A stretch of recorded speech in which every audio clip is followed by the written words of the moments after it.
Want to get these episodes early? Head over to anchor.fm/Campfire Ashes or wherever you find your podcast to be able to check this out early before it hits YouTube. Grandma was so thoughtful to give you this gift, Johnny. Just put it on the shelf and thank her later.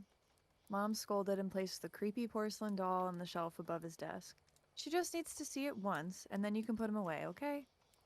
John sighed and nodded, returning his attention to his book. Lights out in 10 minutes, okay, sweetie? Okay, Mom. She closed the door behind her as she left. No matter where he hid that damned doll, it kept finding its way back into his room. John thought for sure he'd gotten rid of it this time when he watched the trash men throw him in the back of their garbage truck and he saw the doll crunched up by the compactor. But here it was, not a single crack in the porcelain, sitting on his shelf, staring at him. John wanted to look away, but every time he did, the doll moved. His grandmother mailed the doll to him along with a letter. Something about how it used to belong to Grandpa before he died, and she'd forgotten about the doll until she was going through things to sell before she moved.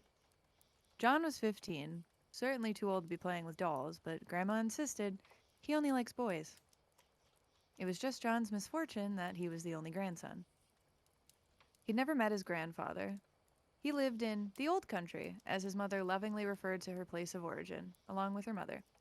Grandma had been to the States several times to visit before, but whenever anyone asked about Grandpa, she always had the same answer. Grandpa doesn't like to leave it alone. John always assumed she meant the house. After all, they live in Russia, and it's unpredictable what could happen over there with the weather. His mom said she didn't come from money, so maybe they couldn't afford a generator to keep the pipes from freezing. John never really questioned it. He always felt unsettled around his mom's side of the family and figured the less he saw of them, the better. Grandma was planning on stopping by for a day or two before she went off to her new home. She wouldn't tell us where she was going, just that once she settled in, she'd invite us out. Mom guessed it wasn't too far if she was going to stop in to visit on the way.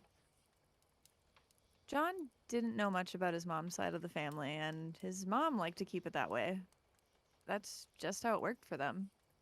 Even Dad didn't have much more to share about his in-laws whenever he was pressed for information. Lights out, Johnny, Mom said from the doorway.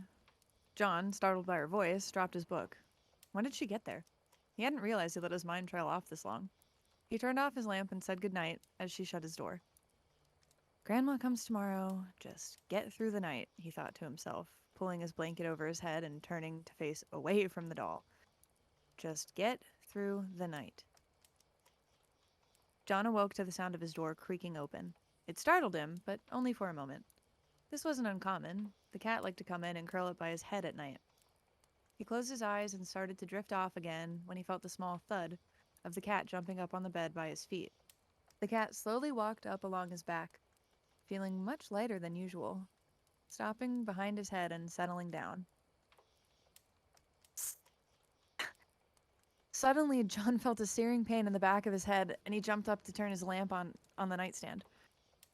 He looked down to see if he'd startled the cat when next to him he saw not his cat, but the doll, holding a clump of his hair. John slowly reached up and felt the back of his head where the pain centered to feel a bald patch that was sensitive to touch. What the fuck are you? He picked the doll up and got out of bed, marching it down the hallway to his father's office. Sorry, Grandma, but fuck this thing, he thought as he grabbed the matchbox on the fireplace mantel. He took a final look at the doll, who looked to be smiling menacingly back at him, and threw him on top of the wood. John struck a match off the matchbox and tossed it onto the doll's cloth outfit. It lit up fast, like dry brush in a wildfire. Almost instantly, this thing disintegrated, despite its body being porcelain. John poked the fire out and sifted through the ashes, making sure every last bit of the doll was gone. Satisfied with his work, John returned the matchbox to the mantel and went back to his bedroom, shutting and locking the door behind him. He settled back into bed, happy with himself, and figured he'd just play dumb in the morning if anyone asked about the doll.